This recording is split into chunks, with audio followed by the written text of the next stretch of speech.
La parole est à Emmanuel Coblence, Monsieur le Président. Merci beaucoup, Monsieur le maire, chers collègues. Ce dernier budget de la mandature constitue évidemment un moment très particulier. C'est l'occasion à la fois de faire un bilan de cette mandature, mais aussi bien sûr de nous tourner résolument vers l'avenir. Car proposer et voter un budget, ce n'est pas seulement un exercice comptable, c'est un exercice éminemment politique, mettre en musique les avancées promises par notre majorité, faire des choix forts, assumés, avec pour seule boussole, vous le savez, l'intérêt des Parisiennes et des Parisiens.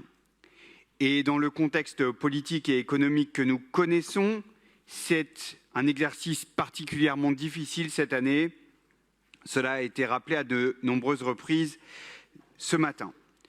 Faire un budget, c'est donc d'abord préparer l'avenir. Et ce n'est pas un hasard si la ville de Paris a choisi d'engager une part importante, très importante, de son budget pour l'éducation, les enfants, les familles, la jeunesse. Car s'il est un domaine dans lequel la collectivité ne peut différer ses engagements, c'est bien celui-là.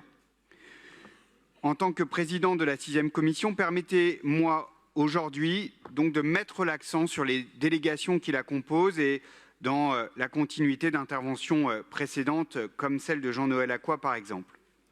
Rappelons d'abord que parce qu'elle est à la fois ville et département, Paris doit prendre en charge les jeunes Parisiens de la petite enfance jusqu'au collège. Et nous allons bien au-delà avec une politique forte en faveur des jeunes et des étudiants qui sont nombreux à Paris. Sur ces sujets, les choix budgétaires se traduisent en réalité bien concrètes pour 2026. Je prends quelques exemples. Le maintien des tarifs de cantine, par exemple. Nous aurons d'ailleurs l'occasion de revenir lors de ce conseil en détail avec le rapport annuel sur la restauration scolaire, dont le budget augmente encore et atteint aujourd'hui près de 138 millions d'euros. Oui, nous avons fait le choix, dans cette collectivité, de ne pas augmenter les tarifs de la cantine, et ce depuis 10 ans, malgré la hausse très importante des coûts. 13 centimes d'euros pour la première tranche. Voilà un engagement fort et très concret en faveur de la justice sociale pour nos familles. Bien d'autres exemples sur la qualité des offres éducatives proposées aux élèves parisiens, avec notamment des innovations qui sont lancées cette année comme l'école sur l'eau, mais aussi bien d'autres projets éducatifs déjà bien installés dans le paysage parisien, l'école dehors, l'Académie des langues, l'Académie du climat, les centres de loisirs à parité, etc., etc. Ce ne sont là, bien sûr, que quelques exemples parmi l'ensemble des initiatives que nous soutenons encore dans ce budget. Pour 2026, le budget de fonctionnement consacré à l'éducation est en augmentation, en raison de l'augmentation des dépenses liées à la restauration scolaire, mais pas seulement. Également pour permettre et garantir le maintien du régime dérogatoire des décharges d'enseignement pour nos directrices et directeurs d'école, et ce, dès 5 classes. Cela représente 12 millions d'euros par an. Ça aussi, c'est très concret. Et vous le savez, les directeurs et directrices d'écoles parisiennes sont, à l'heure où nous nous parlons, sous les fenêtres du ministère pour que soit signée cette convention que nous avons proposée au ministère. Nous aurons l'occasion d'en débattre dès demain. Je veux souligner ici que maintenir le niveau de ce budget, alors que nous connaissons, comme l'ensemble du territoire national, une baisse de la démographie scolaire, cela constitue un acte politique très fort et très déterminé. Oui, la natalité baisse à Paris, comme partout en France. Mais nous maintenons les budgets pour les écoles.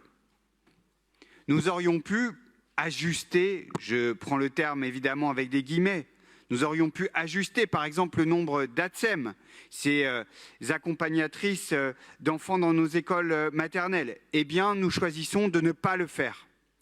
Et il y aura en 2026 près d'une ATSEM par classe de maternelle à Paris, et c'est évidemment unique en France. Oui, nous maintenons les postes de professeurs de la ville de Paris, en arts plastiques, en musique, en sport. Cela témoigne de notre volonté politique, celle de la majorité, de l'exécutif, pour préserver la qualité des actions et des conditions d'apprentissage des élèves. En la matière, nous faisons donc l'exact contraire du ministère de l'Éducation nationale ou du rectorat, qui prennent prétexte de la baisse de la natalité et de la démographie pour supprimer massivement des postes et fermer des classes. Nous faisons tout l'inverse. C'est une réalité implacable. Mais je le dis, nous le disons aussi avec beaucoup d'humilité et sans aucun satisfecit, car en matière éducative, il n'y a jamais de ligne d'arrivée. Tout doit toujours être constamment protégé, intensifié, garanti. Et il faudra ainsi intensifier encore à l'avenir le recrutement, la formation et l'encadrement de nos équipes d'animation périscolaire. Notre engagement budgétaire se retrouve également sur les investissements, avec évidemment la poursuite du programme des cours Oasis, indispensable îlot de rafraîchissement pour nos écoles, nos collèges et désormais nos crèches. Cet investissement, nous le poursuivons également dans la construction, la rénovation, la restructuration des établissements scolaires. Et je voudrais ici, si vous me le permettez, Monsieur le maire, citer 2 opérations emblématiques dans le 13e arrondissement que je connais bien. La rénovation de l'ensemble des menuiseries du groupe scolaire Porte d'Ivry-Le Vassor et la restructuration complète de l'école Franc-Nohain. 2 opérations et à chaque fois des millions d'euros mis sur la table par la ville dans le quartier le plus populaire du 13e arrondissement grâce au volontarisme de cette majorité et du maire du 13e arrondissement, Jérôme Coumet. Côté petite enfance, l'engagement de la ville se poursuit également, que ce soit en matière d'accueil en crèche, d'aide aux familles, l'accompagnement à la parentalité ou encore des dispositifs aires de jeu ou des samedis en famille. Pour la jeunesse, où les budgets sont reconduits, ce qui permettra de poursuivre l'action menée depuis le début de la mandature. Et je pense notamment à QJ, quartier jeune, ce lieu emblématique, lieu ressource pour la jeunesse parisienne. Le budget consacré à l'enseignement supérieur est également essentiel. Il permet notamment d'aider les étudiants qui ont été très impactés par les crises successives. On sait à quel point cette aide est précieuse, indispensable. Notre budget permet également de soutenir fortement la recherche et l'enseignement supérieur à travers une multitude de dispositifs, en particulier, par exemple, à travers les écoles qui sont soutenues par la ville, comme le SPCI ou le IVP. Enfin, quelques mots sur l'aide sociale à l'enfance, dont nous avons déjà beaucoup parlé ce matin.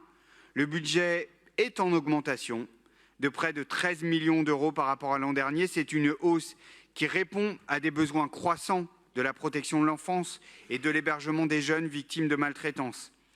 Oui, effectivement, l'actualité nous démontre chaque jour, en ce moment, combien ce sujet est brûlant, essentiel. Et pour que les choix budgétaires forts que nous nous apprêtons à prendre aujourd'hui prennent tout leur impact, nous devrons, à l'évidence, considérablement renforcer dans le même temps nos contrôles des établissements de l'aide sociale à l'enfance. Voilà, chers collègues, je souhaitais rappeler aujourd'hui l'action forte de notre collectivité en faveur des enfants, des jeunes, des familles parisiennes depuis 2020 et déjà bien avant cela. Le budget qui vous est présenté aujourd'hui pour 2026 traduit cet engagement. C'est plus que jamais un budget de combat, de gauche, écologiste, un budget pour la cohésion sociale et l'émancipation des jeunes parisiennes et jeunes parisiens. Je vous remercie. Merci, cher président, cher Emmanuel.